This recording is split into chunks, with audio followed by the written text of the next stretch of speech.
Assalamualaikum warahmatullahi wabarakatuh. Perkenalkan, kami dari kelompok 1 kelas Paralel D. Di sini kami akan mempresentasikan hasil final project kami tentang rombengin. Tapi sebelumnya, perkenalkan anggota terlebih dahulu. Nama saya Anindya Sita Paramastri dengan NPM akhir 137. Perkenalkan, nama saya Reza Gimana dengan NPM Akhir 138. Perkenalkan, saya Mahadifi Katarina Sabila, NPM akhir 139. Perkenalkan, saya Bagas Satria Dewa, NPM Akhir 164. Next. Sebelum kita masuk lebih lanjut tentang rombengin ini, kita mempunyai latar belakang tentang mengapa kita membangun aplikasi rombengin ini. Jadi, pertumbuhan cepat dalam penggunaan perangkat elektronik seperti ponsel, komputer, dan peralatan rumah tangga telah menyebabkan lonjakan besar dalam jumlah sampah elektronik. Berdasarkan laporan dari Global E-Waste Monitor, volume sampah elektronik di seluruh dunia diperkirakan akan terus meningkat, mencapai tingkat yang sangat tinggi dalam beberapa dekade yang akan mendatang. Jika tidak dikelola dengan baik, hal ini pastinya akan menimbulkan tantangan besar bagi lingkungan dan kesehatan manusia.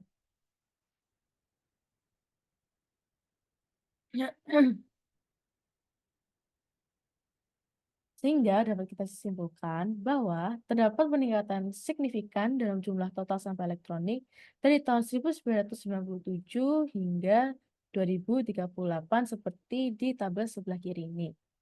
Pada awal periode jumlahnya relatif stabil, tetapi mulai meningkat tajam setelah tahun 2010. Diproyeksikan bahwa jumlah total sampah elektronik akan terus meningkat hingga mencapai lebih dari 300 juta unit pada tahun 2038. Peningkatan ini didorong terutama oleh telepon genggam dengan kontribusi yang lebih kecil dari tablet, laptop, dan komputer desktop. Next.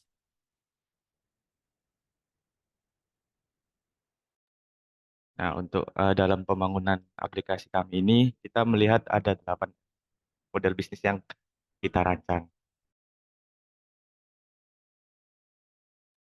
Yang pertama kita ada di partners yaitu yang pertama ada pemerintah, kemudian ada dari perusahaan atau industri, dan juga organisasi nirlaba yang bekerja sama dengan organisasi nirlaba yang fokus pada EWS seperti itu. Kemudian yang kedua ada key activities.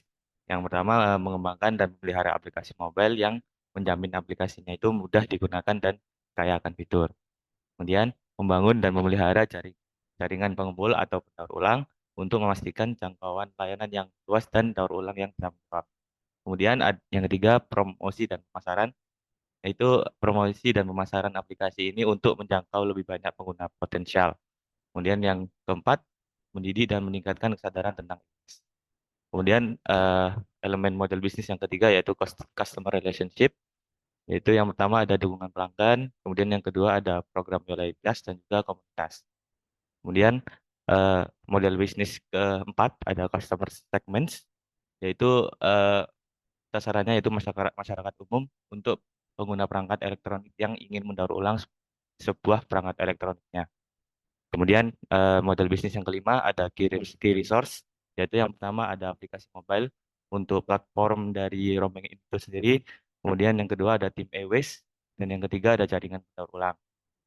Kemudian model bisnis ke-6 ada value props, yaitu yang pertama dari desain aplikasi, kemudian yang kedua kemudahan dalam penggunaan aplikasi tersebut, kemudian yang ketiga ada keberlanjutan, yang keempat ada informatif, yang kelima ada efisiensi. Kemudian model bisnis yang ketujuh yaitu cost structures, yaitu yang pertama ada pengembangan dan pemeliharaan aplikasi, kemudian yang kedua pengelolaan sampah elektronik, yang ketiga gaji karyawan, yang keempat pemasaran dan edukasi. Kemudian model bisnis yang ke-8 yaitu revenue streams, yaitu yang pertama biaya layanan, kemudian yang kedua ada iklan sponsor. Kemudian model bisnis yang terakhir yaitu channels, yaitu yang pertama aplikasi mobile, kemudian yang kedua kerjasama dengan ulang, dan yang terakhir media sosial. Dari next. Nah, dari model bisnis yang kita rancang tersebut, terbentuklah aplikasi yang akan kami rancang, yaitu Rombeng In. Nah, apa itu Rombeng In? Rombeng ini sendiri merupakan aplikasi inovatif yang dirancang untuk memudahkan dan mendorong proses pengelolaan sampah elektronik atau e-waste. Nah, Rombeng In ini dapat membantu dalam proses pengumpulan, pemrosesan, daur ulang, dan pengelolaan limbah elektronik dengan lebih efisien.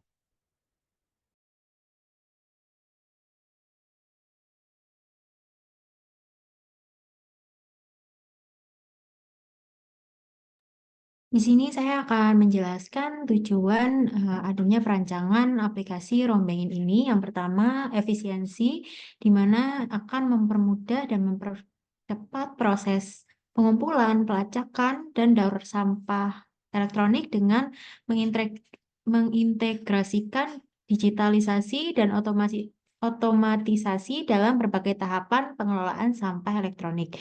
Yang kedua, ada dampak lingkungan, di mana lingkungan akan mempengaruhi pembuangan sampah elektronik ke tempat pembuangan akhir, serta mengurangi pencemaran tanah, air, dan udara yang disebabkan oleh bahan kimia yang berbahaya dari elektronik tersebut.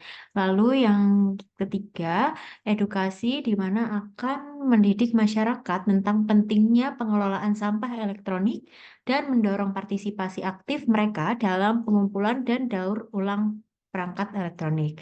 Next.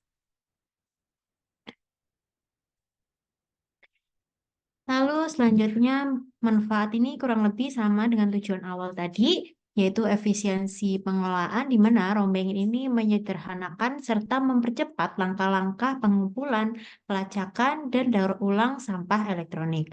Lalu yang kedua, dampak lingkungan di mana Rombengin berkontribusi dalam mengurangi akumulasi sampah elektronik di tempat pembuangan akhir dan mengurangi dampak negatif pencemaran lingkungan.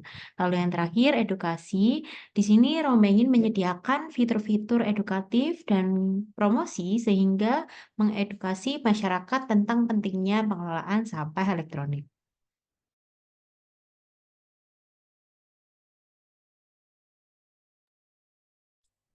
Selanjutnya ada storyboard dan juga mockup dari aplikasi kami yaitu Rombengin.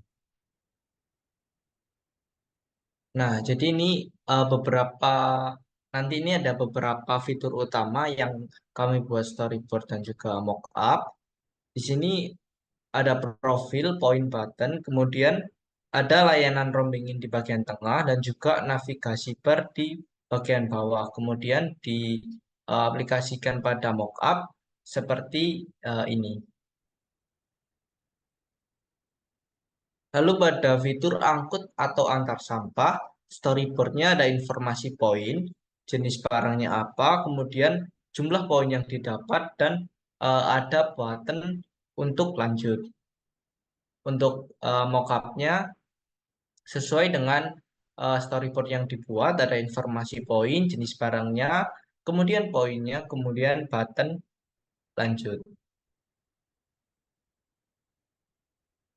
Di dalam fitur transaksi rombeng, ada informasi pengangkutan, informasi rombeng, metode pembayaran, dan juga button selesai. Kemudian disesuaikan dalam mockup, jadi seperti ada informasi pengangkutannya, kemudian informasi rombengnya, jenis barang-barang apa yang dirombeng, kemudian metode pembayarannya, dan juga button selesai.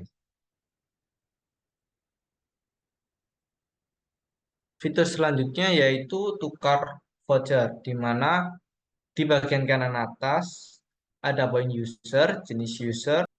Selanjutnya ada artikel mengenai e-waste, di mana di sini ada storyboardnya, kemudian pada mockup, di sini terdapat headline artikel, kemudian berbagai jenis artikel, dan juga navigasi bar. Fitur utama terakhir ada daftar rombeng yang menampilkan histori atau proses dari rombeng yang sedang dilakukan. Nah, selanjutnya kita akan mendemokan dari prototipe aplikasi rombeng ini. Nah, jadi ini hasil desain UI UX mengenai aplikasi dari rombeng ini. Kita coba run. Sebelumnya kita akan bisa masuk atau bisa daftar seperti ini. Kita klik daftar. Oke, jadi ini adalah halaman utama dari aplikasi Rombeng-in. Di sini terdapat notifikasi, kemudian ada profil dari pengguna, jumlah poin pengguna, kemudian ada fitur seputar voucher, ada layanan, kemudian ada banner, dan juga navigasi bar. Kita coba yang dari yang paling atas ada notifikasi. Di sini terdapat notifikasi ada tanggal, bulan, dan tahunnya, kemudian jenis notifikasinya. Nah, oke, di sini ada fitur kamera di mana pengguna bisa langsung memfoto barang yang ingin dirombeng. Kita coba, maka kan keluar pop up dari galeri atau kamera, kita pilih kamera. Nah, misal kita ingin merombeng sebuah HP yang tidak digunakan, kita bisa memfoto HP tersebut, kemudian kita klik lanjut. Nah, kemudian kita bisa memilih layanan antar atau angkut begitu. Lalu selanjutnya di sini saya akan menjelaskan layanan yang kami sediakan. Yang pertama itu ada antar, di mana kita bisa semacam mengantarkan rombengnya sendiri. Nah, di sini ada tampilan untuk layanan antar. Ini ada jenis elektroniknya dan poin-poinnya. Dan di kanan atas itu terdapat panduan untuk layanan antar. Lalu kita klik kembali. Kita coba untuk layanan yang angkut. Di halaman angkut ini juga sama, tampilannya dengan antar, ada jenis elektronik dan ada poin yang akan didapatkan dari user tersebut. Terus selanjutnya kita akan klik lanjut. Nah, di sini akan ada muncul elektronik yang ada dan beserta perkiraan biaya layanannya. Kita coba klik televisi dan kipas angin. Lalu kita klik lanjut. Lalu selanjutnya ini akan ada detail-detail barang yang akan kita rombeng, semacam beratnya, jumlahnya, dan berat ini tergolong dari kilogram. Lalu kita akan masukkan gambar bukti gambar elektronik yang akan kita rombeng. Lalu kita bisa mengisi lokasinya dan kita bisa juga mengganti alamat mungkin. Ganti alamat. Nah, di sini kita bisa pilih alamat-alamat yang sudah ada di profil kita. Lalu selanjutnya kita back kembali. Nah, di sini kita bisa mengisi tanggal berapa kita akan merombeng dan jam berapa kita akan merombeng. Lalu selanjutnya kita lanjut ke halaman berikutnya. Nah, di sini halaman pembayaran ini ada informasi pengangkutan seperti di alamat, nomor telepon, dan waktu pengantaran, waktu pengangkutan, mohon maaf. Lalu di sini memiliki poin-poin di mana nanti user akan dapat poin dari 5.000 sampai dengan 150.000. Lalu selanjutnya ada biaya layanan dan estimasi pendapatan poin. Lalu terdapat dua metode pembayaran, di mana ada metode pembayaran tunai dan ada metode pembayaran poin. Lalu kita klik selesai. Lalu akan ada notifikasi pop-up di mana pembayaran berhasil. Lalu kita akan melihat prosesnya. Nah, di sini akan muncul di daftar rombeng, di mana kalau ikonnya warna hijau full, maka berarti rombeng sudah berhasil dilakukan. Lalu jika masih proses, akan seperti emoji yang di atas. Kita akan lihat ketika rombeng masih berproses, di sini akan ada pelacakan rombeng yang sudah dilakukan. Lalu kita juga masih bisa untuk membatalkan rombengnya, seperti button yang di paling bawah, lalu kita bisa kembali untuk melihat rombeng-rombeng yang sudah dilakukan. Di sini tidak ada, perbedaannya tidak ada button pembatalan. Oke, lanjut kita ke halaman pertama kembali.